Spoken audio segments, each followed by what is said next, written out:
Fase terakhir pada kerangka ini adalah merencanakan respon yang adaptif yang terdiri dari 4 kegiatan, yaitu menentukan opsi adaptasi, memprioritaskan opsi adaptasi, membuat perencanaan adaptif, dan membuat rencana tindakan. Tujuan dari kegiatan pertama dalam fase 4 adalah untuk mengidentifikasi dan memberikan prioritas pada langkah-langkah atau opsi adaptasi dalam mengatasi dampak-dampak kritis yang telah teridentifikasi dari peta sebab akibat di fase 3. Pada kegiatan ini, peserta diminta untuk melakukan diskusi tentang pengalaman melaksanakan perbaikan sanitasi saat ini maupun di masa lalu yang dapat membantu menghadapi bahaya ini dan membuat daftar potensi opsi adaptasi untuk area prioritas yang sedang mereka telah dengan mempertimbangkan faktor kekokohan atau robustness, fleksibilitas, serta kemampuan pilih. Opsi mencakup seluruh rantai layanan sanitasi. Selain itu, peserta diminta untuk mempertimbangkan kondisi-kondisi pendukung yang mempengaruhi dampak yang telah diidentifikasi sebelumnya, terkait dengan pemerintah, lingkungan, masyarakat, dan layanan. Keluaran dari kegiatan ini adalah daftar opsi adaptasi untuk masing-masing lokasi prioritas.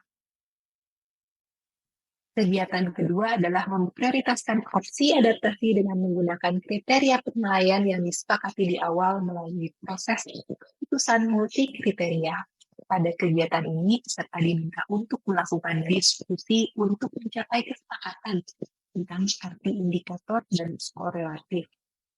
Kemudian, peserta diminta untuk memberikan skor relatif dengan kisaran 1-3 untuk setiap opsi adaptasi yang dituliskan dengan kriteria dan terhadap mereka, teknologi, lingkungan, biaya, dan kelembagaan. Selanjutnya, peserta memberikan penilaian dari penjumlahan skor relatif untuk setiap opsi adaptasi. Langkah terakhir adalah pemaparan hasil diskusi dan alasan pemberian skor. Keluaran dari kegiatan ini adalah tabel yang dilengkapi dengan opsi-opsi yang diusulkan beserta skornya berdasarkan kelima kriteria yang telah dipahami bersama. Worksheet tabel 4 seperti yang terlampir pada bagian kiri dapat digunakan fasilitator dalam proses pemberian skor. Kegiatan ketiga dari fase akhir ini adalah perencanaan adaptif, di mana peserta diminta untuk menentukan pilihan adaptasi yang perlu dilakukan dalam waktu dekat dan tindakan yang bersifat jangka panjang.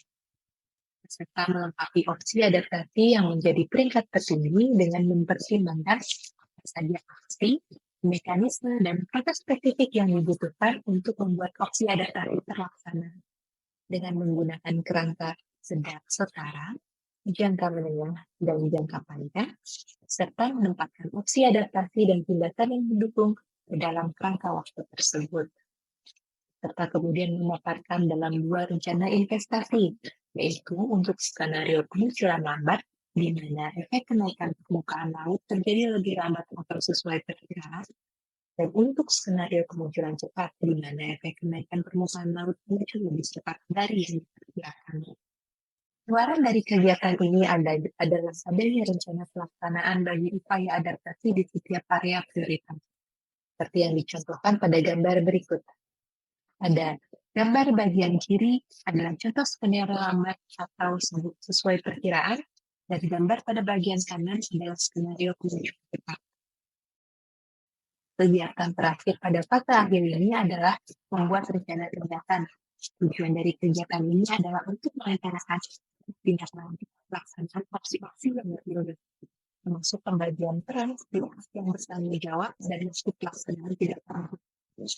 Selain itu, kegiatan ini juga bertujuan untuk mengidentifikasi peluang-peluang untuk mendukung pelaksanaan opsi tindak lanjut serta memastikan seluruh resiko pelaksanaan pada setiap opsi adaptasi dapat dicegah. Keluaran dari kegiatan ini adalah sebuah rencana yang jelas mengenai pembagian tanggung jawab dalam pelaksanaan dan integrasi berbagai rencana adaptasi ke dalam proses perencanaan pelayanan sanitasi yang lebih luas. Serta diminta untuk menetapkan tanggung jawab pada setiap aksi, mencakup lembaga mana, perkiraan waktu dan proses seperti apa, seperti yang ditunjukkan pada worksheet tabel 5. Untuk seluruh rencana tindakan, peserta harus mempertimbangkan dan mendokumentasikan tantangan atau peluang sosial, teknis, lingkungan, ekonomi, politik, atau hukum yang mungkin dihadapi dalam pelaksanaan rencana tindakan. Hal ini mencakup pertimbangan terhadap sumber daya apa yang termasuk tenaga kerja, beban kerja, anggaran, informasi, pelatihan yang diperlukan sepanjang rencana tindakan. Selanjutnya, setiap lembaga harus menyetujui siapa orang, departemen, dan organisasi yang akan memiliki tanggung jawab berkelanjutan untuk mengkoordinasikan penyampaian rencana tindakan.